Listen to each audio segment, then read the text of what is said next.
ভয় পাস না মা, আমি আছি তোর পাশে। মিথ্যা বলতে হবে না, সত্যি বল। মা, আমি সত্যি কথা বলছি। ওইটা একটা চিঠি ছিল যেটা উনি ডিভোর্স পেপার বলেছিল। তারপর আতিয়া তার মাকে সব খুলে বলল। সব শোনার পর মিসেস আয়েশা আর কিছু বলার ভাষা খুঁজে পেল না। তাই তার স্বামী সাদমান সাদিবকে নিয়ে আবরারের বাসা থেকে চলে গেল। মিসেস আয়েশারা চলে যেতেই আবরার ধাক্কা মেরে আতিয়াকে নিজের কোল থেকে ফেলে দিল। তারপর সিঁড়ি বেয়ে উঠে নিজের রুমে চলে গেল। আর আতিয়া নিচ থেকে উঠে সোফায় বসতে বসতে বিড়বিড় করে বলল, মাফিয়া, নির্জীব মানুষ, হনুমান, ইঁদুর, ছাগলের 3 নাম্বার বাচ্চা, গরু, বদমাস, তোর তোর কপালে ভালো বউ জুটবে না দেখিস। কথাটা বলেই আতিয়া নিজের মাথায় নিজেই চাটি মেরে বলল, আতিয়া, তুই তো নিজেই ওই মাফিয়া নির্জীব মানুষের বউ। এখন তুই তো একটা সুইট কিউট ইনোসেন্ট একটা মেয়ে, তাহলে নিজে কেমনে খারাপ কস? দূর। আসসালামু আলাইকুম রাকিব ভাই, কেমন আছেন? কোনো মেয়েলি কণ্ঠস্বর শুনে তাহসিন রাকিব আর এগোলো না সামনের দিকে। মেয়েলি কণ্ঠের উৎসর খুঁজে পিছে তাকাতে দেখতে পেল একটা সিমসাম গঠনের মেয়ে দাঁড়িয়ে আছে। গায়ের রং সাদা, তার উপরে গায়ে খয়েরি রঙের 3 পিস পরেছে। ফর্সা গায়ে এই রং বেশ মানিয়েছে। ওড়নাটা মাথায় সুন্দর করে পেঁচানো, যথাসম্ভব চুল ঢেকে রাখার চেষ্টা করছে। মুখের আকৃতি গোল, চোখগুলো ছোট ছোট। সেই ছোট চোখে আছে গাঢ় কাজল। নাকটা বাঁশের মতোই, ঠোঁট দুটো হালকা মোটা। সব মিলিয়ে মুখের আকৃতি মাশাআল্লাহ। রাকিব এবার মেয়েটার সালামের জবাবে বলল, ওয়ালাইকুম আসসালাম। আমি আলহামদুলিল্লাহ ভালো আছি, আপনি কেমন আছেন? মেয়েটা বিনয়ী হেসে উত্তর দিল, এই তো আলহামদুলিল্লাহ, এখন অনেক ভালো লাগছে। রাকিব এইবার প্রশ্ন করল, আপনার নাম কি আর আমাকে চিনেন কিভাবে? মেয়েটি এইবার অবাক হয়ে বলল, আপনাকে চিনব মানে? আপনি এত বড় সিঙ্গার, আপনাকে আমি কেন, কতজন যে চেনে তা ঠিক নেই। রাকিব এইবার হেসে বলল, ও আচ্ছা আচ্ছা, বুঝতে পারছি। তো আপনার নামটা কি? মেয়েটি বলল, ফৌজিয়া ফারিয়া। মাশাআল্লাহ, সুন্দর নাম। ফারিয়া এবার লজ্জা লজ্জা ভাব নিয়ে বলল, থ্যাঙ্কস। আচ্ছা, কোথায় যাচ্ছেন এদিকে? রাকিব হাতের ঘড়িটির দিকে তাকিয়ে একবার সময়টা দেখে নিল। তারপর বলল, বন্ধুর বাসায় যাচ্ছিলাম, আপনি কোথায় যাচ্ছেন? ফারিয়াও উৎফুল্ল কণ্ঠে বলল, আমিও আমার বেস্ট ফ্রেন্ডের বাসায় যাচ্ছি। ও আচ্ছা, তোমার ফ্রেন্ডের বাসা কোথায়? এই তো সামনে, আরেকটু গেলেই বান্ধবীর বাসা। ও আচ্ছা, চলেন আমিও সামনে যাব, তাহলে একসঙ্গে যাই। একসঙ্গে যাওয়ার অফার করাতে ফারিয়া খুশি দেখে কে। ইস, ওর এত খুশি খুশি লাগছে কেন? ফারিয়া এবার রাকিবের সাথে হাঁটা ধরল। দুজনে হাঁটছে ঠিকই, কিন্তু দুজনেই যে এক গন্তব্যে এসে থামবে সেটা কেউ জানে না। প্রায় 10 মিনিট ধরে হাঁটার পরে একটা বাড়ির সামনে এসে দুজনে থেমে একসাথে বলে উঠল, এটাই আমার ফ্রেন্ডের বাসা। দুজনে একত্রে একই রকম কথা বলায় চুপ হয়ে গেল। কিছু সময় পরে রাকিব বলল, এটা আপনার ফ্রেন্ডের বাসা? এটা আপনারও ফ্রেন্ডের বাসা নাকি? আপনার ফ্রেন্ডের নাম কি? আতিয়া জিন্নাত। ও আচ্ছা, আমাদের ভাবির ফ্রেন্ড, তার মানে আমার বিয়ান। ফারিয়া চোখ ছোট ছোট করে বলল, তার মানে হলো Abrar Fahad is my best friend. এখন তার বউয়ের একমাত্র বেস্ট ফ্রেন্ড তো আবরারেরও শালি হবে, সেই হিসাবে আপনি আমার বিয়ান হও। ফারিয়া বোঝার মতন করে বলল, ও আচ্ছা, জিজুর ফ্রেন্ড আপনি। আচ্ছা চলুন বেয়াই, ভিতরে যাই, এখানে দাঁড়িয়ে লাভ কি? হ্যাঁ তাই তো, চলেন। এই বলে তারা দুজনই বাড়ির ভেতরে ঢুকলো। সদর দরজা দিয়ে রাকিব আর ফারিয়া একসঙ্গে প্রবেশ করলো। রাকিব জানে আবরার এখন রুমে আছে, তাই সে ড্রয়িং রুমে গেল। রাকিবের সাথে ফারিয়াও আসলো। ড্রয়িং রুমে আতিয়া আর মিসেস মোহনা বসে গল্প করছে। রাকিব তাদের গিয়ে জিজ্ঞাসা করলো, কি দাদি, কেমন আছো? মিসেস মোহনা আর আতিয়া সামনে তাকিয়ে দেখলো রাকিব আর তার পাশে ফারিয়া। ফারিয়াকে দেখে আতিয়া উঠে ফারিয়ার কাছে এসে জড়িয়ে ধরে বলল, প্রাণ হোমরা কেমন আছিস? আলহামদুলিল্লাহ ভালো। জানো তুই কেমন আছিস? তোকে দেখে একদম ভালো হয়ে গেছি। রাকিব এইবার ফোড়ন কেটে বলল, বাহ বাবি বাহ, এই যে পাশে তোমার দেওর দাঁড়িয়ে আছে, তাকে একবারও ভালো মন্দ জিজ্ঞাসা না করে বান্ধবীকে জড়িয়ে ধরে জিজ্ঞাসা করছো। ভালো বাবি ভালো। আতিয়া এবার হেসে কিছু বলবে তখনই গমগমে আওয়াজে কোনো পুরুষের কণ্ঠ ভেসে আসলো। তোর ভালো মন্দ জিজ্ঞাসা করার জন্য আমি আছি, তাই আর কাউকে জিজ্ঞাসা করা লাগবে না। এখন চল, নয়তো দেরি হয়ে যাবে। এই কথা আবরার জামার হাতা গোটাতে গোটাতে সিঁড়ি বেয়ে নামতে নামতেই বলল। পুরুষালীর কণ্ঠ স্বর শুনে সবাই সিঁড়ির দিকে তাকিয়ে আবরারকে দেখল। আবরারে চলে যাওয়ার কথা শুনে মিসেস মোহনা বলল, চলে যাবে মানে? কোথায় যাবে এখন? আর সকালে নাস্তা না করে চলে যাবে? জরুরি মিটিং পড়েছে, না গেলে হবে না। রাকিব এইবার মিসেস মোহনার উদ্দেশ্যে বলল, দাদি, অন্য একদিন এসে জমিয়ে খেয়ে যাব। এখন চলে যাচ্ছি, ভালো থেকো। আচ্ছা, সাবধানে যাবে। রাকিব এইবার আতিয়ার দিকে ঘুরে বলল, আচ্ছা বাবি, ভালো থেকো, একদিন এসে আড্ডা দেব। তারপর আবরার আর রাকিব বেরিয়ে গেল। আবরার গাড়ি ড্রাইভ করছে আর রাকিব ফ্রন্ট সিটে বসে আছে। দুজনে চুপ। এরপর রাকিব বলল, দোস্ত, তোর শালিটা কিন্তু মাশাল্লাহ অনেক সুন্দর। আবরার গাড়ি ড্রাইভ করতে করতে বলল। তো রাকিব ভ্রুকুচকে বলল, তো মানে? আমার শালি সুন্দর, তাতে তোর কি? রাকিব আফসোসের সুরে বলল, আমারই তো সব। এত সুন্দর বউ ঘরে রাখতে পারবো তো? আমার বউ তো এত সুন্দর হতে কে বলেছে বলতো? আবরার রাকিবের দিকে ফিরে বলল। তোর বউ কখন কোন সময় হলো? রাকিব হাতের ঘড়িটা দেখে নিয়ে বলল, এই তো 2 ঘন্টা আগে। তোর আজাইরা কথা এবার বন্ধ কর। আমি আজাইরা কথা কখন বললাম? আমি তো আমার বর। শাট আপ রাকিব, মুখ বন্ধ কর, নয়তো আমার রিভলভারের সব কয়টা গুলি তোর মুখে চালান করে দিব। রাকিব মুখে এক আঙুল দিয়ে বলল। আমি কথা বলছি না। তারপর আর কেউ কোনো কথাই বলল না। আর কিছু সময় ড্রাইভ করার পরে তারা একটা পরিত্যক্ত বাড়ির সামনে আসলো। আবরার আর রাকিব গাড়ি থেকে নেমে সেই বাড়িটার ভেতরে ঢুকে পড়ল। বাবা ভালো থেকো, আমি চলে যাচ্ছি। মিস্টার আনোয়ার ছেলেকে হালকা জড়িয়ে ধরে বলল, যাও, আর সাবধানে থাকবে। আর কাজ তো। মিস্টার আনোয়ারকে কথা বলতে না দিয়ে অরিশ বলল, আমার মনে আছে বাবা, 100 বার মনে করিয়ে দেওয়া লাগবে না। মিস্টার আনোয়ার গম্ভীর কণ্ঠে বলল, মনে করিয়ে দিচ্ছি, কারণ তোমার তো আবার ওই আবরারের প্রতি ভালোবাসা উপচিয়ে পড়ে। কিভাবে পারো তুমি? আমি জানি না বাবা, কিন্তু আমি তো পারছি না আমার নিজের হাতে আমার ভাই তাকে খুন করতে।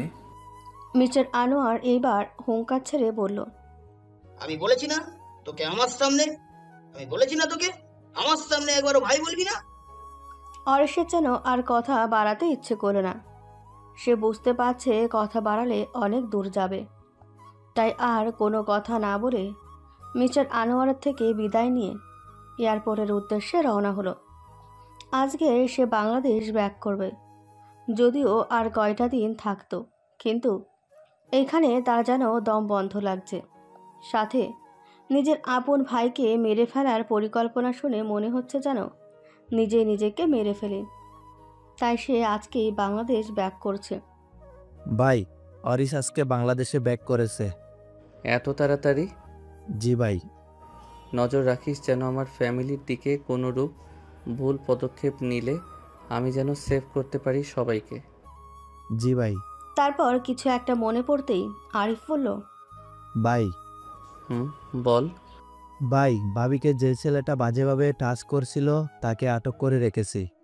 আবরার এইবার ফাইল থেকে চোখ সরিয়ে আরিফের দিকে তাকিয়ে বলল, আমি যাওয়া না পর্যন্ত যেন তাকে এক ফোঁটা পানি দেওয়া না হয়। আর এটা বলে দিবি যেন সে ওয়েট করে তার জমের জন্য। জি ভাই। এইবার যা তুই। আরিফ এইবার চলে গেল। আবরার একটা বাঁকা হাসি দিয়ে বলল, আমার জিনিসে হাত দেওয়া আমি লাইক করি না, আর সেখানে আমার ব্যক্তিগত জিনিসে কেউ হাত দিবে এটা আমি দেখেও না দেখার ভান ধরবো? কখনোই না। একদম সুন্দর শান্তিময় ঘুম উপহার দিয়ে আসবো। অন্ধকার রাত, চারিদিকে কোনো মানুষের কোলাহল শোনা যাচ্ছে না। যেটা যাচ্ছে সেটা হলো কুকুরের ডাক। এই কুকুরের ডাক অন্ধকার মানুষহীন জায়গায় ভয়ঙ্কর আওয়াজ তুলছে। এর মধ্যে হুট করে কারোর গগনবিদারী চিৎকার শোনা গেল। চিৎকারের আওয়াজ শুনে কুকুরগুলো ভয়ে এদিক ওদিক ছুটতে লাগলো। অবস্থানটা জঙ্গলের মধ্যে পরিত্যক্ত একটা বাড়ি। যে কেউ বাড়িটা দেখলেই এক চান্সে বলে দেবে বাড়িটা ভূতরে। বাড়িটির ভিতর থেকে এখনও একজনের আওয়াজ শোনা যাচ্ছে, যেই হাত দিয়ে আমার ব্যক্তিগত জিনিসে হাত দিয়েছিস সেই হাত আমি কেটে ফেলবো। বলেই এএফ সামনে চেয়ারে বাঁধা অবস্থায় থাকা একটি ছেলে ডান হাতটা একদম কেটে ফেলে দিল তার হাতে থাকা ছুরি দিয়ে। হাত কাটায় ছেলেটি এমন চিৎকার করছে, এএফ এবার কিছু কাপড় ছেলেটির মুখের ভেতরে পুরে দিল যাতে সে আর চিৎকার করতে না পারে। পাশে থাকা টেবিলের ওপর থেকে নুনের প্যাকেটটা হাতে নিয়ে অফ বলল, আমার ব্যক্তিগত জিনিসে যে হাত দিবে তাকে শান্তিময় ঘুম উপহার দিব। এখন তো শান্তিময় ঘুম তোর জন্য অপেক্ষা করছে। আল্লাহ হাফেজ। এদিকে ছেলেটি কোনোরূপ কথা বলতে পারছে না, শুধু মাথা নাড়িয়ে নাড়িয়ে না বলছে যেন তাকে না মারে। এফ এসবে মন না দিয়ে হাতে থাকা নুনের প্যাকেট থেকে কিছু নুন নিজের হাতে ঢালল। তারপর একটা বাঁকা হাসি দিয়ে ছেলেটির কাতরা হাতে নুন চেপে ধরল, যার দরুন ছেলেটা চিৎকার করছে, ছোটাছুটি করছে, কিন্তু তার চিৎকার শোনা যাচ্ছে না। ছেলেটা আর সহ্য করতে না পেরে ওইভাবে অজ্ঞান হয়ে পড়ে রইল।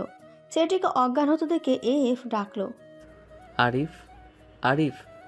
আরিফ দ্রুত রুমে প্রবেশ করে বলে, হ্যাঁ ভাই। জি ভাই। এফ ছেলেটির দিকে ইশারা করে আরিফকে বলে, গরম পানি বসা, তার মধ্যে এই ছেলেকে ছেড়ে দিবি, আর এটাই হবে ওর শান্তিময় ঘুম। বলে এফ হনহন করে বাড়িটি থেকে বেরিয়ে গেল। আর আরিফ ছেলেটির এমন অবস্থা দেখে ভয় পেয়ে গেল। হাত একদম কেটে ফেলেছে। তারপরে পাশে নুনের প্যাকেট। আরিফ আর বেশি কিছু না ভেবে এফ এর বলে দেওয়া কাজের মতন কাজ করতে লাগলো। ছেলেটির নাম রুহান, বড়লোক বাবার বিগড়ে যাওয়া সন্তানদের একজন। আজ পর্যন্ত যে কত মেয়ের সাথে বেডে গেছে হিসেব নেই। তার জোর জবরদস্তি মেয়েগুলোর ইচ্ছার বিরুদ্ধে। রুহান স্কুল অনুষ্ঠানে আসছিল। এসে আতিয়াকে দেখে ওর খুব ভালো লাগে। তারপর তাকে ফলো করতে থাকে সব সময়ের জন্য। একদিন আতিয়া বাসায় যাচ্ছিল স্কুল থেকে, তখনই রুহান কোথা থেকে হুট করে আতিয়ার সামনে আসলো। সে একটা গাছের পিছনে লুকিয়েছিল। আতিয়াকে দেখে বেরিয়ে আসছে। আতিয়া রুহানকে দেখে বলল, কি সমস্যা? রুহান বাঁকা হেসে বলল, অনেক সমস্যা তো, কোনটা রেখে কোনটা আগে বলবো সুন্দরী? আতিয়া দাঁত মুখ খিচে বলল, বদমাশ ইডিয়েট ছেলে, দূর হ আমার চোখের সামনে থেকে, নয়তো। রুহান এইবার আতিয়ার কাছে এসে তার ডান হাত আতিয়ার মুখে দিয়ে বুলাতে বুলাতে বলল, নয়তো কি জানে মান? আতিয়া রক্তচক্ষু নিয়ে তাকিয়ে বলল, খুন করে ফেলবো। আতিয়ার এমন চাহনি দেখে রুহান বুকে হাত দিয়ে বলল, জানে মান, এইভাবে তাকিও না, এমনিতেই খুন হয়ে যাব। এই বলে রুহান তার হাত আতিয়ার মুখ থেকে নেমে গলায় রাখল। যেই আর একটু নিচে নামবে, আতিয়া সাথে সাথেই রুহানের হাত ধরে ফেলল। তারপর হাতটি মুচকে দিয়ে বলল, বাঁচতে চাস যদি এখান থেকে ফট, নয়তো আজ হাতে নিয়ে বাড়ি যেতে পারবি না। এই বলে আতিয়া রুহানের হাত ছেড়ে দিল। তারপর সেখান থেকে চলে গেল। আতিয়া চলে যেতেই রুহান বাঁকা হাসি দিয়ে বলল, কি তেজ! এই তেজের প্রেমে পড়ে যাচ্ছি আমি। বাট আমার সাথে প্রেম যায় না, ডাইরেক্ট বাসর যায়। তাই তোকেও খুব তাড়াতাড়ি আমার ডেডে আনবো, দিন গুনতে থাক। এদিকে আতিয়া ও রুহান এর সব কথা একটা ছেলে শুনে নিল। তারপর সাথে সাথে একজনকে সব জানিয়ে দিল। ছেলেটি আর কেউ নয়, আবরার ওর বডিগার্ড ছিল, যে সর্বক্ষণ আতিয়ার সাথে থাকে। আর তখন আবরারকেই এই ইনফরমেশনটা দিল। এটা শোনা মাত্রই আবরার রাগে হিতাহিত জ্ঞান শূন্য হয়ে যায়। সব কিছু ভেঙে ফেলতে মন চাইছে। রাগ ভিতরে তালাবন্ধ করে রেখে রুহানকে খুঁজতে লাগলো। রুহান সেদিন তার বাবার কাছে টাকা নিয়ে ইন্ডিয়াতে চলে যায় মজা ফুর্তি করতে, আর সেই জন্য আবরার রুহানকে খুঁজে পায় না। 2 সপ্তাহ পরে রুহান বাংলাদেশে আসে, আর সাথে সাথে আবরারের লোক তাকে ধরে ফেলে। আর আবরার নিজে গিয়েই তার উপযুক্ত শাস্তি দিয়ে আসে। গভীর রাত, ঘড়ির কাঁটা এখন 3টের ঘরে। এমন সময় প্রত্যেকে ঘুমিয়ে আছে। আবরার তার কাছে থাকা ডুপ্লিকেট চাবি দিয়ে সদর দরজা খুলে ভেতরে প্রবেশ করল। সে সোজা নিজের রুমে চলে গেল। রুমে ঢুকে কোনো দিক না তাকিয়ে ওয়াশরুমে ঢুকে গেল।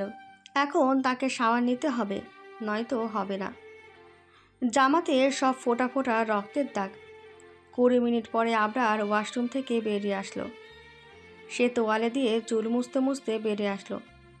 বেডের কাছে আসে সে থমকে গেল। আতিয়ার ঘুমময় নিষ্পাপ মুখটা দেখে আবরারের বুকের ভেতরে যেন প্রশান্তির হাওয়া বয়ে গেল। আবরার চাচ্ছিল এখন আতিয়াকে ধাক্কা মেরে ফেলে দেবে, তারপর সোফায় গিয়ে ঘুমাতে পড়বে। কিন্তু আতিয়ার স্নিগ্ধ ঘুমময় চেহারা দেখে আর ইচ্ছে হচ্ছে না তার এত সুন্দর ঘুমটা ভেঙে দিতে। আতিয়াকে এইভাবে দেখে আবরারের মাথায় আতিয়ার জন্য একটা নাম ঘুরপাক খাচ্ছে, সেটা হলো ঘুমকুমারী। আবরার হাতের তোয়ালেটা টি টেবিলের ওপর রেখে দিল, তারপর বেডে শুয়ে পড়ল। বেডে শুতে আতিয়া সহসা আবরারের দিকে ঘুরে গেল। আবরার বিরক্তি চাহনিতে আতিয়ার দিকে তাকাতেই তার সর্বাঙ্গ কারেন্টের মতো ঝংকার দিয়ে উঠল। আবরার নিজেকে ঠিক রাখতে পারছে না, গলা শুকিয়ে কাঠ হয়ে যাচ্ছে। এই শীতের ভেতরেও ঘাম হচ্ছে, যত চোখ বন্ধ করতে যাচ্ছে কিন্তু পাচ্ছে না। আতিয়া আবরারের দিকে ঘোরায়, তার মেয়েলি শরীরের ভাঁজ স্পষ্ট ফুটে ওঠে। রাতে ঘুমানোর আগে ওড়না ঠিক করে নিলেও ঘুমের মধ্যে গা থেকে সরে গেছে। আবরার এটা দেখে নিজেকে এমন মনে হচ্ছে। আবরার এবার চোখ বন্ধ করল। ঠিক সেই সময় আতিয়া আবরারের আরেকটু কাছে আসলো, এসে আবরারের গায়ে হাত ও পা তুলে দিল। আবরার সচকিতে তাকাতেই এখন আতিয়ার এই অবস্থা দেখে নিজেকে আটকিয়ে রাখা দুষ্কর হয়ে পড়ছে। আতিয়া ঘুমের ভেতরে ঠোঁট কামড়াচ্ছে, হয়তো কোনো স্বপ্ন দেখছে তাই। আতিয়ার ঠোঁট কামড়ানো দেখে আবরার আর নিজেকে আটকিয়ে রাখতে পারল না। এইভাবে যদি কোনো মেয়ে সিরিয়াস করে তাহলে কোনো ছেলে নিজেকে আটকাতে পারবে না, আর সেটা যদি তার বউ হয় তাহলে তো কোনো কথাই নেই। আবরার সহসা আতিয়ার ঠোঁটের ওপর হামলে পড়ল। এদিকে নিজের ঠোঁটে কিছু হামলে পড়তেই আতিয়া ভ্রু কুচকালো ঘুমের ভেতরে, কিন্তু ঘুম থেকে উঠল না। আবরার আতিয়ার ঠোঁটে কিস করতে লাগলো। কিছু সময় কিস করার পরে আবরার আতিয়ার ঠোঁট ছেড়ে দিল। তারপর সে আতিয়ার গলায় নেমে আসলো।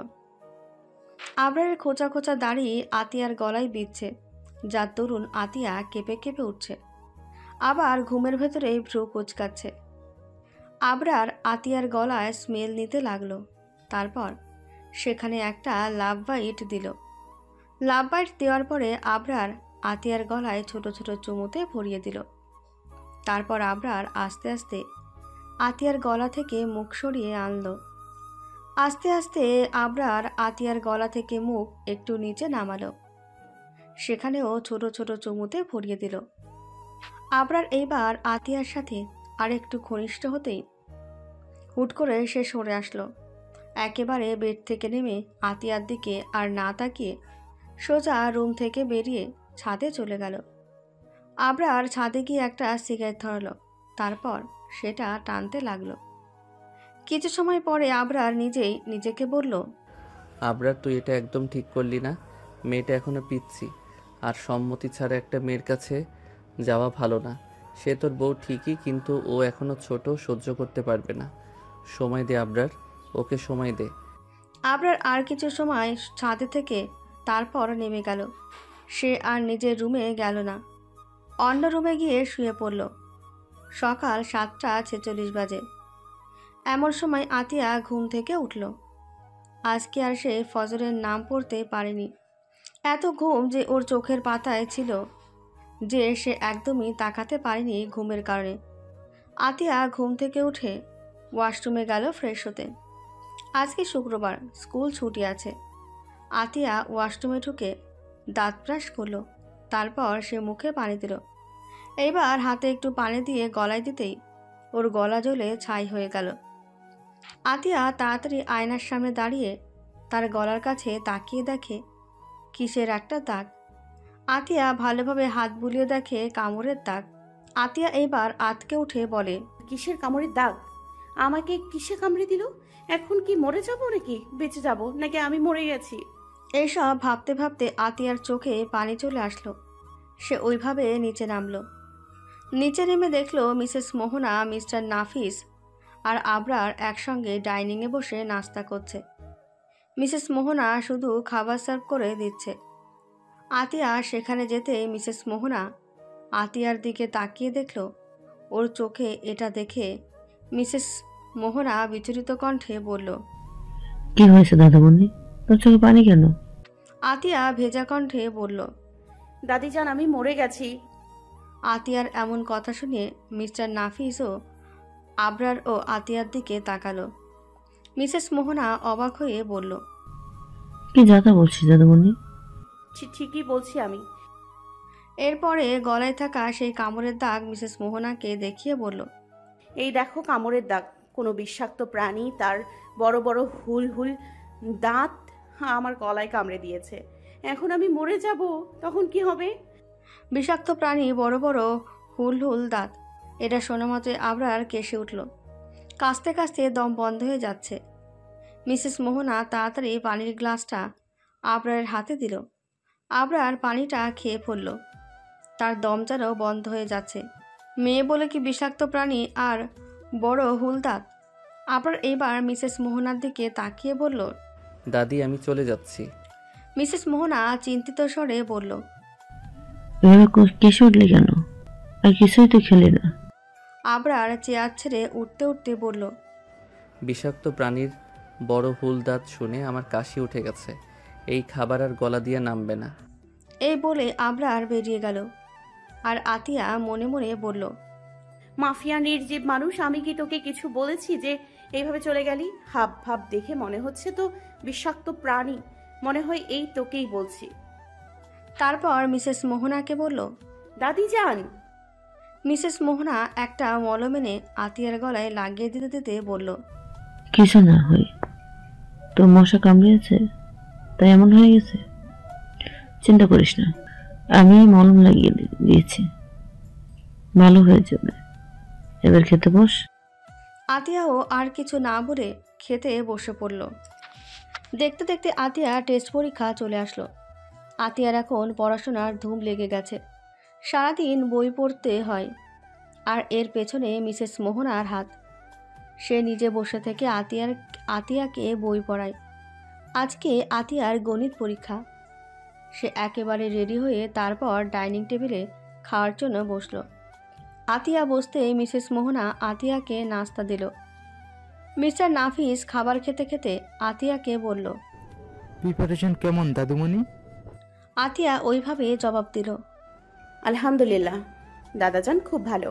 আলহামদুলিল্লাহ। ভালো করে প্রথমে প্রশ্নগুলো দেখবি, তারপর সেটার উত্তর লিখবি, ঠিক আছে? আতিয়া খেতে খেতে মাথা উপর নিচ করে বলল, আচ্ছা দাদাজান।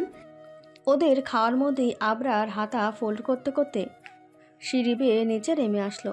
তারপর ডাইনিং টেবিলে গিয়ে বসলো। মিসেস মোহনা আবরারের প্লেটেও নাস্তা তুলে দিল। আতিয়া খাওয়ার মধ্যে আর চোখে একবার আবরারের দিকে তাকালো। আবরার ফোন কল করছে। আতিয়া মনে মনে মুখ ভাঙিয়ে বলল, আরে মাফিয়া বেটা, খাওয়ার সময় অন্তত ফোনটা রেখে খা, নয়তো খাবারে পোকামাকড়ের টয়লেট পড়বে, আর সেটাও তুই তরকারি ভেবে খেয়ে ফেলবি। ছি, আমি কি ভাবছি এসব? যা হয় হোক, আমার কি তাতে? আতিয়া আবারও নিজের খাওয়ায় মনোযোগ দিল। সবার খাওয়া শেষ হতেই মিসেস মোহনা আবরারকে বলল, দাদু ভাই, আজকে দাদুমণির প্রথম টেস্ট পরীক্ষা। আমি চাই তুমি ওকে ড্রপ করে দাও। আবরার এখনও ওইভাবে ফোন কল করছে। মিসেস মোহনার কথার জবাবও আবরার ফোন কল করতে করতেই বলল, সরি দাদি, আমি পারবো না, আমার মিটিং আছে। দাদা আছে তো? আবরারের সম্পূর্ণ কথা শেষ হওয়ার আগেই মিস্টার নাফিস বলল, মিটিং আমি সামলে নেব। আমি এক্ষুনি চলে যাচ্ছি, তুই দাদুমণিকে স্কুলে দিয়ে আয়, যা। আবরার এইবার ফোন থেকে দৃষ্টি সরিয়ে মিস্টার নাফিসের দিকে তাকালো ভ্রু কুঁচকে। মিস্টার নাফিস মজার স্বরে বলল, এইভাবে তাকাচ্ছিস কেন? আমি কি তোর বউ লাগি যে তোর এই চাউনিতে আমার ভিতরে রোমান্স জাগ্রত করেছিস? যদি এটা ভেবে থাকিস ভুলে যা, কারণ আমি শুধু তোর দাদির আর কারোর না, বুঝছিস? মিস্টার নাফিসের কথা শুনে আবরার ভ্যাবাচাকা খেয়ে গেল। আর এদিকে আতিয়া খিলখিল করে হেসে উঠল। আর মিসেস মোহনা রাগী চোখে মিস্টার নাফিসের দিকে তাকিয়ে রইল। আতিয়ার হাসি দেখে আবরার বিরক্তিকর কণ্ঠে বলল, এই মেয়ে, এইভাবে পেতনিদের মতো হাসা বন্ধ করে আসো, আমার দেরি হয়ে যাচ্ছে। এই বলে আবরার বাড়ি থেকে বেরিয়ে গেল।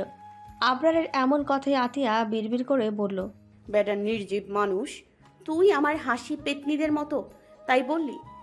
আমার হাসি দেখে কত ছেলে ঘায়েল, আর তুই আমার হাসি পেতনিদের মতো বললি? আমি অভিশাপ দিচ্ছি যে তোর বউ হবে সেই আসলে আস্ত একটা ডাইনি হবে। তার বড় বড় নখ থাকবে যা তোকে খামচিয়ে ধরবে, তারপর শাওড়া গাছে বসে বসে গান গাইবে। ও আমার আবার বেবি সোনা পাখি, ময়না, বিয়াদব জামাই, আমি তোমারে অনেক ভালোবাসি, প্লিজ আমাকে ছেড়ে যাবে না। যদি আমি পেতনি, কিন্তু দেখতে তোমার মনের আয়নার মতো স্বচ্ছ গো আমার পরাণের আবরার। এইগুলো বিড়বিড় করে বলে আতিয়া এবার আমিন বলল। আমিনটা একটু জোরে বলায় মিসেস মোহনাও শুনে ফেলল, তাই সেও আতিয়ার সাথে আমিন বলে উঠল। আতিয়া এবার মিসেস মোহনা আর মিস্টার নাফিসের থেকে বিদায় নিয়ে বাড়ি থেকে বেরিয়ে গেল। আতিয়া বাড়ি থেকে বেরোতেই দেখতে পেল আবরার ব্লু রঙের মার্সিডিজ নিয়ে তার জন্য ওয়েট করছে। আতিয়া আর কিছু না ভেবে গাড়িতে উঠে বসল। আতিয়া গাড়ির পেছনে উঠতেই আবরার শান্ত কণ্ঠে বলল, আমাকে দেখে কি আপনার ড্রাইভার মনে হয় ম্যাম? আবরারের এমন কণ্ঠ আর ড্রাইভার শুনে আতিয়া তাড়াতাড়ি মাথা নামিয়ে বলল, না না না, আপনি আমার ড্রাইভার হবেন কেন? আবরার আবারও শান্ত শীতল কণ্ঠে বলল, তাহলে পিছনে বসছেন কেন? আতিয়া আর কি করবে, গাড়ির দরজা খুলে বেরিয়ে সামনের ফ্রন্ট সিটে বসে পড়ল। ওর আজকে পরীক্ষা, তাও আবার গণিত। ও চাচ্ছে না এখন আবরারের সাথে কথা কাটাকাটি করার, পরে দেখে নেবে সে। এখন সহি সালামত স্কুলে পৌঁছালেই হলো। আবরার এইবার গাড়ি স্টার্ট দিল। এর মধ্যে কেউ আর কোনো রকম কথাই বলল না। দুজনে চুপচাপ নীরবতা পালন করতে লাগলো। গাড়ি স্কুলের সামনে গেটে দাঁড় করালো। আতিয়া আবরারের দিকে একবার তাকিয়ে বলল, আমি চলে যাচ্ছি, বাই। বলে গাড়ি থেকে নেমে গেল। আতিয়া গাড়ির দরজা লাগিয়ে দিল। দিয়ে যেই চলে যাবে অমনি আবরার আতিয়াকে ডেকে বলল, এই মেয়ে, ভালো করে পরীক্ষা দিও, ফেল হলে চলবে না। তুমি মাফিয়া জগতের ডন AF এর ওয়াইফ, যদি ফেল করো তাহলে জাতি তোমাকে আমার বউ হিসেবে মানবে না। এই বলে আবরার আর এক মুহূর্ত দেরি না করে গাড়ি নিয়ে চলে গেল। আর আতিয়া আবরারের বলে যাওয়ার কথাগুলো ভাবতে লাগলো। ঠিক সেই সময় পরীক্ষার ঘন্টা পড়ল। আতিয়া এবার ছুটে ক্লাসের ভেতরে গেল। তারপর খাতা আর প্রশ্ন নিয়ে নিজের সিটে বসে পড়ল। আতিয়া আর ফারিহা আলাদা রুমে পড়েছে, তাই আতিয়ার এমন দৌড়ে আসা নিয়ে কিছু বলতে হলো না আতিয়ার। সেদিনের পর কেটে গেল 15 দিন। আতিয়ার পরীক্ষা কালকে শেষ হয়ে গেছে। এখন SSC পরীক্ষার প্রিপারেশান নিচ্ছে। আতিয়া আর মিসেস মোহনা সোফায় বসে আছে, টুকটাক গল্প করছে। এমন সময় আবরার সদর দরজা দিয়ে বাড়ির ভেতরে প্রবেশ করলো। আবরার কোনো দিকে না তাকিয়ে সোজা নিজের রুমে চলে গেল। মিসেস মোহনা আবরারকে আসতে দেখে কিচেনে চলে গেল। তারপর 1 কাপ কফি বানিয়ে আতিয়ার হাতে দিয়ে বলল, দাদামণি, এটা গিয়ে আবরারকে দিয়ে আয়। আতিয়া টিভি দেখছিল আর সেই সময় মিসেস মোহনাও ওই কথাটা বলল। আতিয়া আস্তে করে বলল, আমাকেই যেতে হবে? মিসেস মোহনা ভ্রুকুচকে বলল, হ্যাঁ, তুই যাবে না তো কে যাবে শুনি? এনে ধর। এই বলে মিসেস মোহনা কফির কাপটা আতিয়ার হাতে দিল। আতিয়া আর কি করবে, না গিয়েও কোনো উপায় নেই, তাই সে ওপরে আবরারের রুমের উদ্দেশ্যে চলল। আতিয়া আবরারের রুমের সামনে এসে দাঁড়িয়ে পড়ল। নক করবে কি করবে না এসব ভাবছে। 5 মিনিট ধরে এইভাবে ভেবেচিন্তে তারপর দরজায় নক করল, কিন্তু ভেতর থেকে কোনো আওয়াজ আসছে না। আতিয়া এবার দরজা হালকা ধাক্কা দিতেই দরজা খুলে গেল। আতিয়া বিড়বিড় করে বলল, দরজা খোলা আর আতিয়া তুই দাঁড়িয়ে দাঁড়িয়ে দরজা খোলার অপেক্ষা করছিস? দূর, এত সময় কফি দিয়ে কখন চলে যেতাম। এই বলে আতিয়া রুমের ভেতরে প্রবেশ করলো। রুমের ভেতরে একদম অন্ধকার। বাইরের ল্যাম্পপোস্ট থেকে আসা আলোর জন্য আবরারের রুমটি আবছা আবছা দেখা যাচ্ছে। আতিয়া লাইট অন করতে গিয়েও করলো না। ওই আবছা আলোতেই আতিয়া টি টেবিলের কাছে গিয়ে কফির মগটা রাখলো।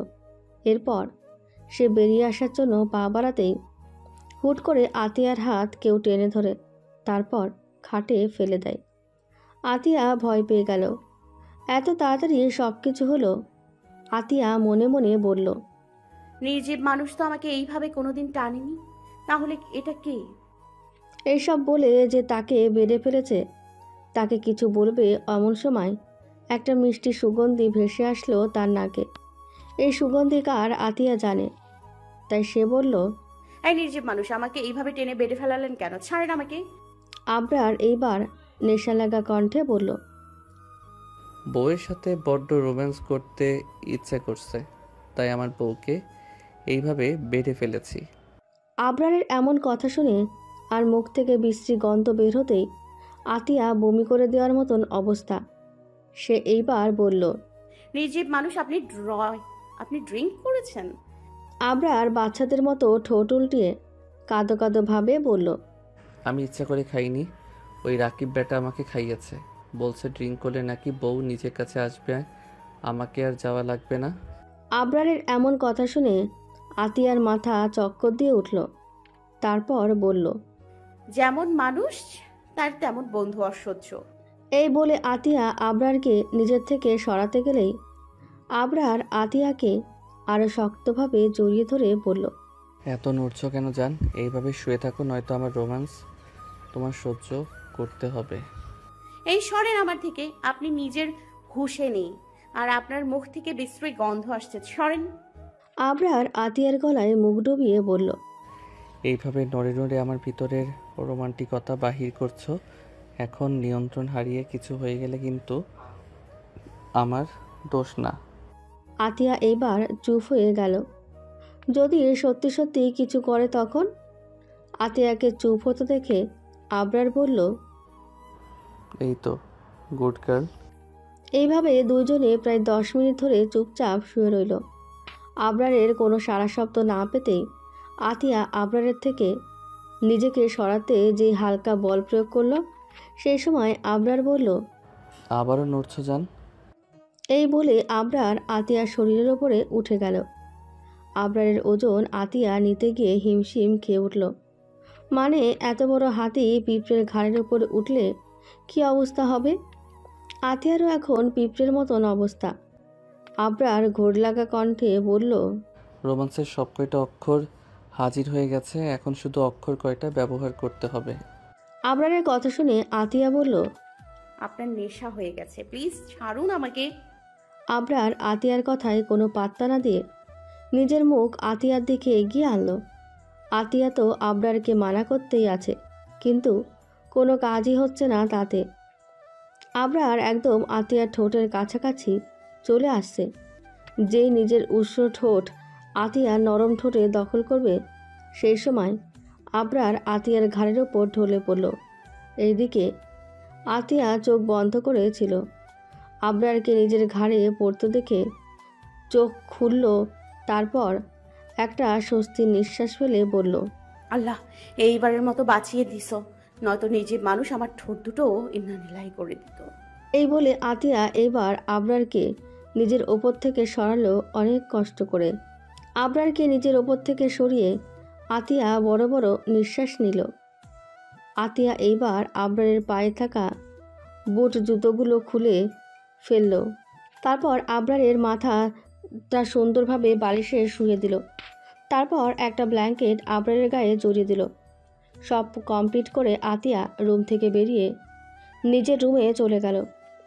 আবরার মূলত ড্রিঙ্ক তেমন একটা করে না, হয়তো বছরে একবার খাওয়ার মধ্যে পড়ে, তাও অল্প। কিন্তু আজকে অফিসের এক মিটিংয়ে ঝামেলা বাজছে আর অনেক টাকা লস হয়েছে, যার দরুন মাথা একদম গরম হয়ে আছে। তাই সে অফিস থেকে বেরিয়ে বারে চলে গেল। তারপর সেখানে গিয়ে প্রয়োজনের বেশি ড্রিঙ্ক করলো, যার দরুন নেশা চড়ে গেল।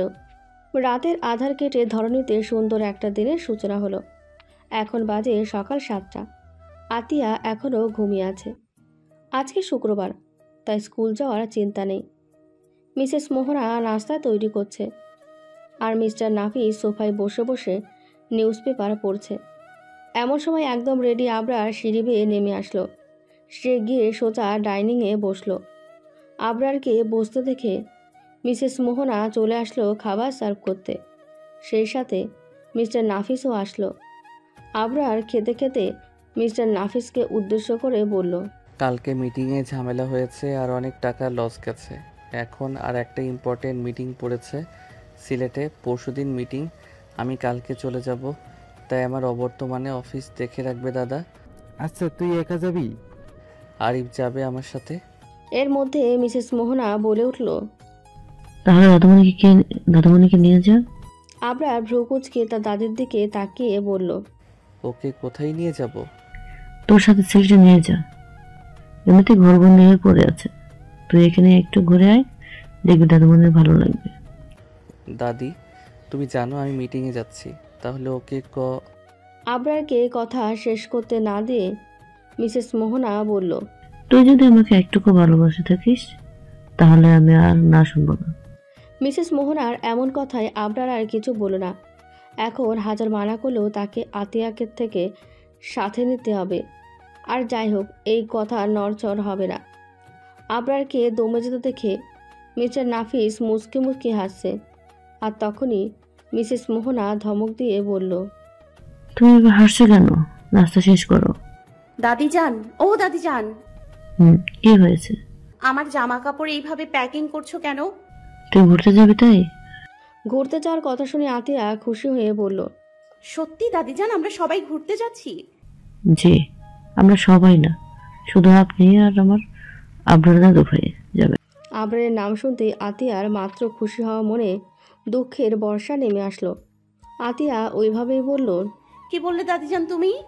মিসেস মোহনা আতিয়ার ব্যাগ এখনও প্যাকিং করছে, তাই সেইভাবেই বলল, পরশুদিন মিটিং আছে সিলেটে আবরারের, আর কালকে যাবে, তাই আমি চাই সাথে তুইও যাবি, বুঝেছিস?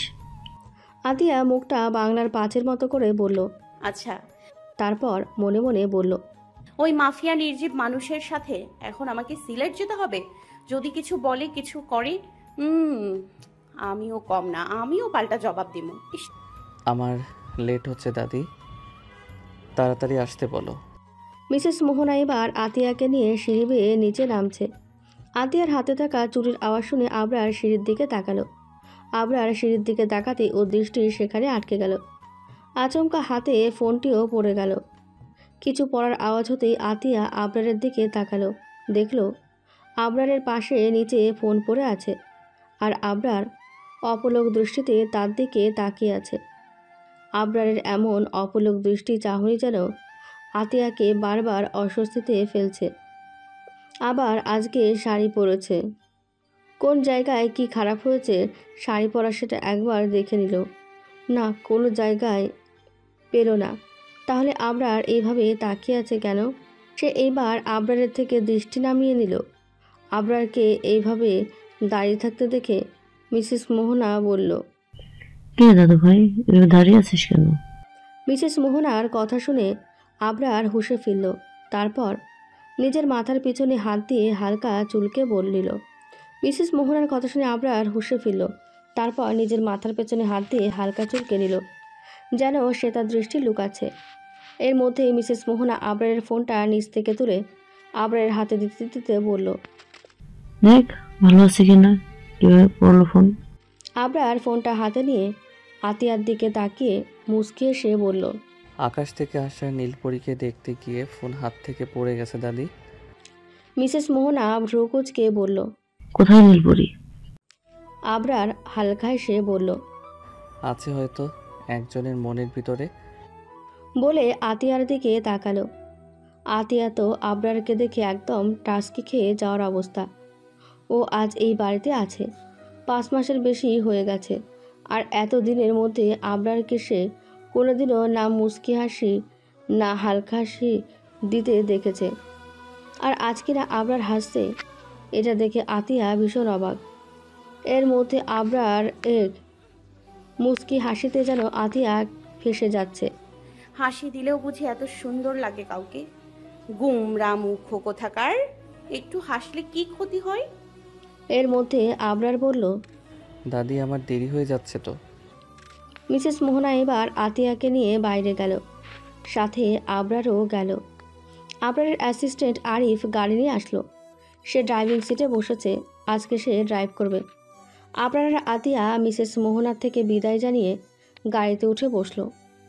ওরা বসতেই গাড়ি সিলেটের উদ্দেশ্যে পাড়ি জমালো। আতিয়া আজকে একটা নেভি ব্লু রঙের শাড়ি পরেছে, চুলগুলো ছেড়ে রাখছে। সিল্কি চুল গাড়ির জানালা দিয়ে আসা বাতাসে আতিয়া সিল্কি চুল উড়ে বেড়াচ্ছে। আর সেই উড়ে যাওয়া চুল সব আবরারের মুখে গিয়ে আছড়ে পড়ছে। আতিয়ার চুল থেকে আসা মিষ্টি গন্ধ আবরারের ভেতরের সত্তা যেন জাগিয়ে তুলেছে।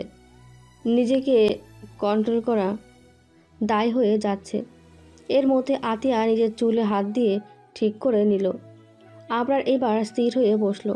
কেউ কোনো কথাই বলছে না, চুপচাপ আছে। কিন্তু আবরার মাঝে মাঝে মুচকি মুচকি হাসছে। এটা আতিয়া কয়েকবার খেয়াল করলো।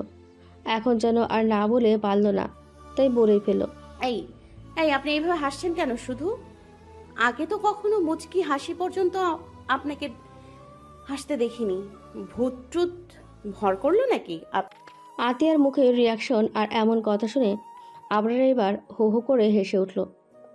আবরারের হাসি শুনে আরিফ গাড়ি থামিয়ে পেছনে ঘুরে আবরারের হাসি দেখতে লাগলো। আর আতিয়া তো মুগ্ধ নয়নে আবরারের হাসি দেখতে লাগলো। ইস, কি সুন্দর হাসি! আজ পর্যন্ত আতিয়া আবরারের দিকে তেমন খেয়াল করেও তাকায়নি, কিন্তু আজকে আবরারের হাসিতে এসে আবরারের দিকে ভালোভাবেই তাকালো। আবরারের চোখগুলো ছোট ছোট, মুখে চাপদারি, গায়ের রং ফর্সা, ঠোঁট দুটো আরও বেশি আকর্ষণীয় লাগছে। আবরারের ঠোঁট দুটো সুন্দর চিকন, আর ঠোঁটে মনে হচ্ছে লিপস্টিক দেওয়া, লাল টুকটুক করছে। ঠোঁটের ভেতরে একটা তিল, যার দরুন আবরারের এই ঠোঁট দুটো বেশি আকর্ষণীয় লাগছে। আবরারের চুলগুলো লম্বা তেমন একটা না, হালকা মাঝামাঝি সাইজের। আবরারকে দেখতে দেখতে আতিয়া মনে মনে বলল, মাশাআল্লাহ, মাফিয়া নির্জীব মানুষ, দেখতে অতটাও খারাপ না। হ্যান্ড হাজব্যান্ড হিসাবে ঠিকই আছে। এর মধ্যে আরিফ আর আতিয়াকে নিজের দিকে তাকাতে দেখে আবরার নিজের হাসি বন্ধ করলো। তারপর গম্ভীর কণ্ঠে আরিফের দিকে তাকিয়ে বলল, কি হলো? গাড়ি না চালিয়ে আমার দিকে কি দেখেছিস? আরিফ ওইভাবেই বলল, আজ 2 বছর আপনার সাথে আছি ভাই, কিন্তু আপনাকে এইভাবে হাসতে আজ প্রথম দেখলাম, তাই তাকিয়েছিলাম। গাড়ি স্টার্ট দে। আরিফ সামনে ঘুরে গাড়ি স্টার্ট দিল। আতিয়া এখনও আবরারের দিকে তাকিয়ে আছে। আবরার এইবার আতিয়ার দিকে ফিরে বলল, এই মেয়ে, তোমাকে বলেছি না আমার দিকে এইভাবে তাকাবে না, আমার মেয়েতে অ্যালার্জি আছে। আবরারের এমন কথা শুনে আতিয়া থতমত খেয়ে গেল। সে তাড়াতাড়ি দৃষ্টি সরিয়ে নিল।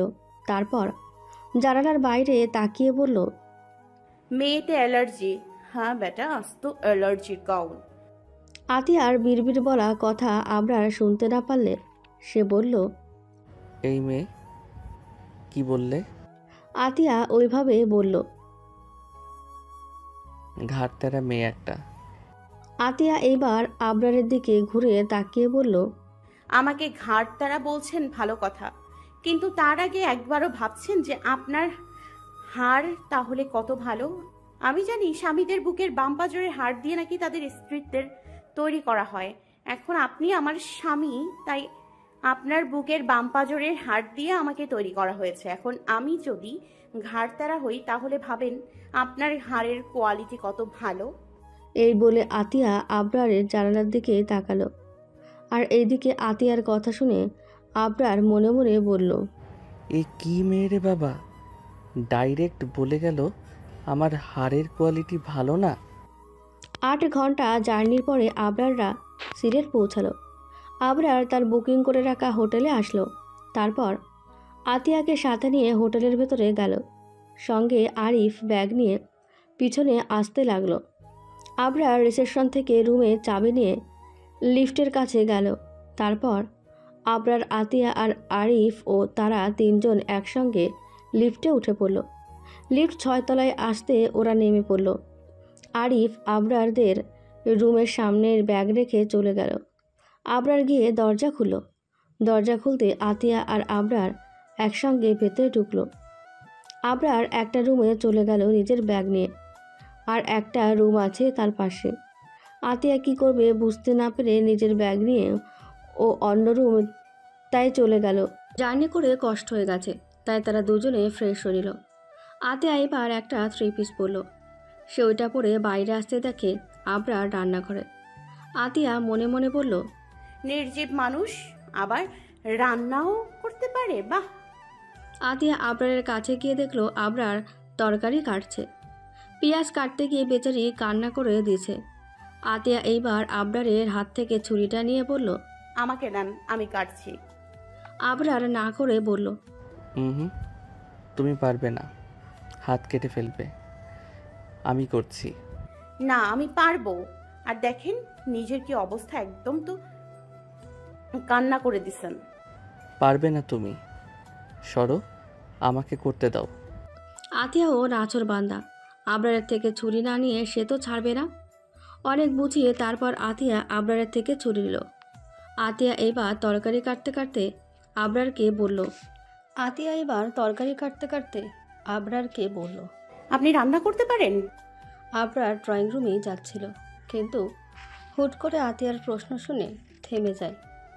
তাই সে আবারও আতিয়ার কাছে এসে একটু ঝুঁকে বলল, কি ভাবছেন, মাফিয়া বলে কি কিছুই পারি না নাকি? আমি সব পারি, এমনকি আপনাকে মা বানাতেও। বলেই আবরার চলে গেল। এদিকে আতিয়া হতভম্ব হয়ে আবরারের বলা কথা শুনল। তারপর বিড়বিড় করে বলল, নির্লজ্জ নির্জীব মানুষ। আতিয়া সব তরিতরকারি কাটা শেষ। ও এবার ঝাল কাটবে, তাই ডালা থেকে ঝাল তুলে নিয়ে কাটছে।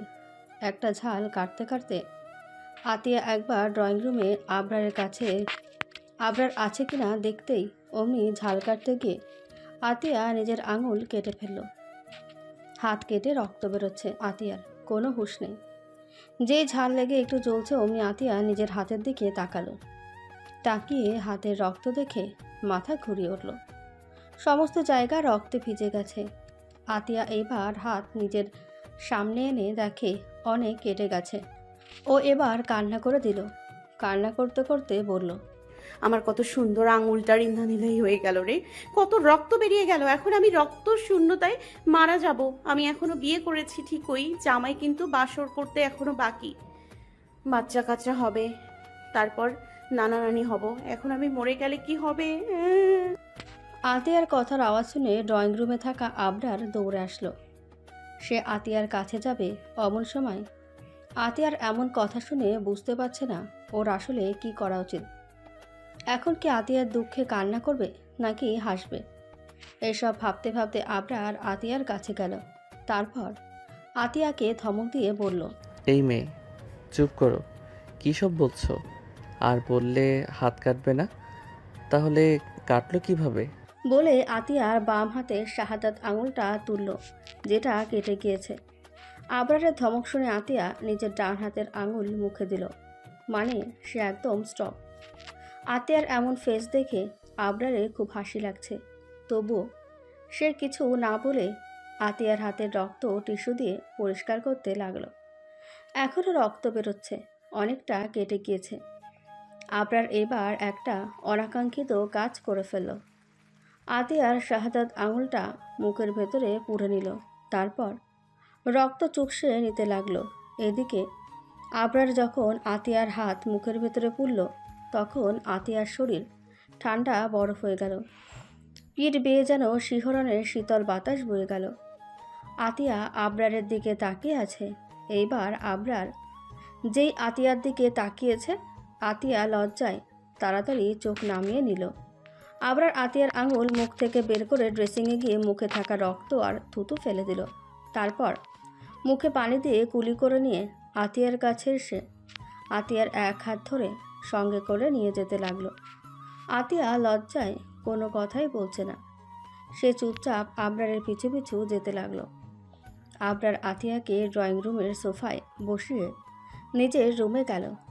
1 মিনিট পরে আবরার হাতে করে ফার্স্ট এইড বক্স নিয়ে আসলো। তারপর আতিয়ার সামনে বসে সুন্দর করে হাতটা স্যাভলন দিয়ে পরিষ্কার করে দিল। তারপর সেখানে মলম লাগিয়ে ব্যান্ডেজ করে দিল।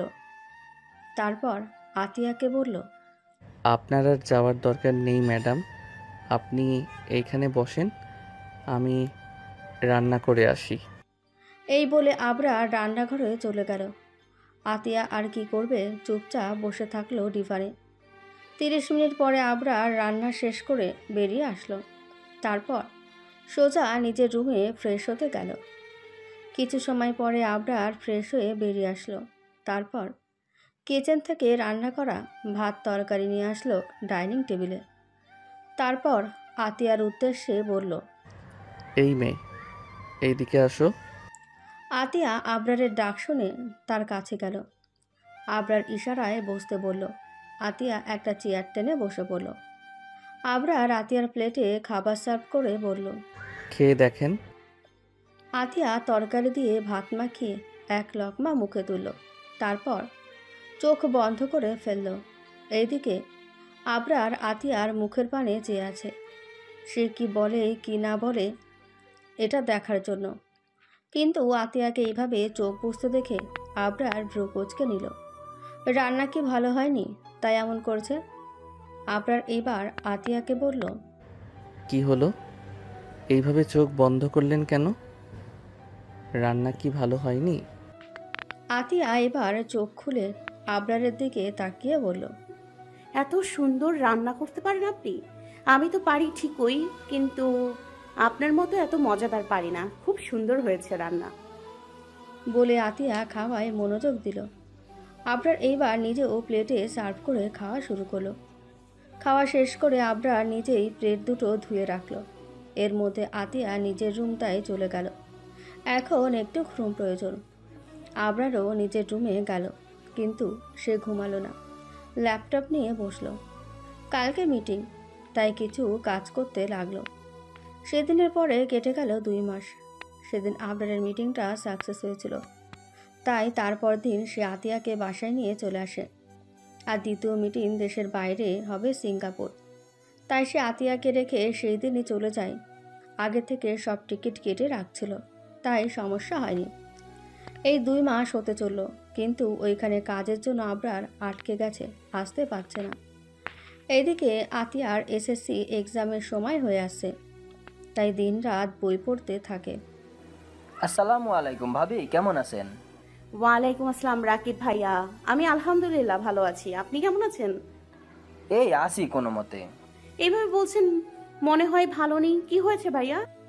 রাকিব একটু রয়ে শয়ে আতিয়াকে আস্তে করে বলল, ভাবি, আপনার বান্ধবী আছে না ফারিহা, ও কি কারোর সাথে রিলেশনে আছে? না, কেন ভাইয়া? রাকিব না শুনে একটা স্বস্তির নিঃশ্বাস ফেলল। তারপর আতিয়াকে বলল, তাহলে আমার লাইন ক্লিয়ার। রাকিবের কথার মানে আতিয়া কিছু বুঝতে না পেরে বলল, কি বলেন ভাইয়া? আমি কিছু বুঝলাম না। রাকিব একটা রহস্যময় হাসি দিয়ে বলল, ও তো বুঝতে হবে না, শুধু আপনার বান্ধবীকে বলবেন যেন খেয়ে দে যেন একটু মোটা হয়। একদম শুকনা আছে। শুকনা থাকলে এনার্জি থাকবে না, ডাইরেক্ট অজ্ঞান হয়ে যাইবে, তখন অনেক সমস্যা হবে। এর থেকে একটু খেয়ে মোটা হইতে বললেন, আর সাথে একটু এনার্জি বাড়াতে। আল্লাহ হাফেজ ভাবি। এই বলেই রাকিব চলে গেল। আর এইদিকে আতিয়া বোকার মতো রাকিবের যাওয়ার পরে তাকিয়ে রইল। আতিয়ার পরীক্ষা আর মাত্র 2-3 দিন বাকি, পড়া সব কমপ্লিট। তবুও আতিয়ার খুব টেনশন হচ্ছে। আজকের দিনটা হলো বৃহস্পতিবার। অনেক দিন হলো আতিয়া তার আব্বুর বাসায় যায়নি, তাই আজকে যাবে ঠিক করলো। আর কালকে সকালে চলে আসতে হবে। আতিয়া তাই একেবারে রেডি হয়ে নিচে নামলো। ডাইনিং টেবিলে বসে সবার সাথে নাস্তা করলো। তারপর মিসেস মোহনা আর মিস্টার নাফিসকে বিদায় নিল। মিস্টার নাফিস ড্রাইভারকে বলে রেখেছে যেন ড্রাইভার নিজে গিয়ে আতিয়াকে বাসায় রেখে আসে। আতিয়া তাই সেই গাড়ি করে নিজের বাড়ির উদ্দেশ্যে রওনা হলো। বাবা, আমি এই অন্যায় কাজ করতে পারবো না।